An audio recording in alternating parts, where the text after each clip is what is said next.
বন্ধুরা, এখানে সিআইডি 2 এর 71 নম্বরের এপিসোডের প্রোমোটা রিলিজ করে দেওয়া হয়েছে। আর এই 71 নম্বরের এপিসোডের কাহিনীটা শুরু হয় একটি কলেজ প্রিন্সিপালের মার্ডারের সম্পর্কে। আর ওই কলেজের ছাত্রছাত্রীরা সবসময় এটাই বলে কি ওই প্রিন্সিপাল অনেক কঞ্জুস ছিল, খুবই কৃপণ ছিল। কিন্তু বন্ধুরা, অরিজিনাল কাহিনীর টুইস্ট সেইখানে আসে যেখানে প্রিন্সিপালের মৃত্যু হয়েছে আর কিভাবে হয়েছে।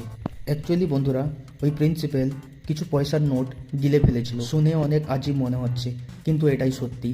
কিন্তু বন্ধুরা, প্রশ্নটি এখানে হচ্ছে, সে নিজের থেকে ওই পয়সার নোটটি খেয়ে কি মরেছে? না বন্ধুরা, এটা হচ্ছে জেনে শুনে কেউ মার্ডার করেছে। বন্ধুরা, যে নোটটি ওর মুখের থেকে পাওয়া গেছে সেই নোটটি পানিতে ভিজে ছিল।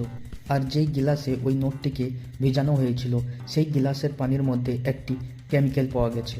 আর ওই কেমিক্যালটার জন্যই তার গলাতে যখন ওই নোটটি গেছে তখন তার তুরন্ত মৃত্যু হয়ে যায়। তো বন্ধুরা, এই স্টোরিটি অনেক ইউনিক স্টোরি হবে। এর আগে সিআইডি সিজন 2 এর যতগুলো এপিসোড এসেছে সবার থেকে আমার মনে হচ্ছে এই এপিসোডটি সব থেকে ইউনিক স্টোরি হবে। তো বন্ধুরা, দেখা যাক সামনের সপ্তাহের মধ্যে এই এপিসোডটি চলে আসবে। তো আপনারা কারা কারা এক্সাইটেড আছেন আমাদের কমেন্ট বক্সে লিখে জানান।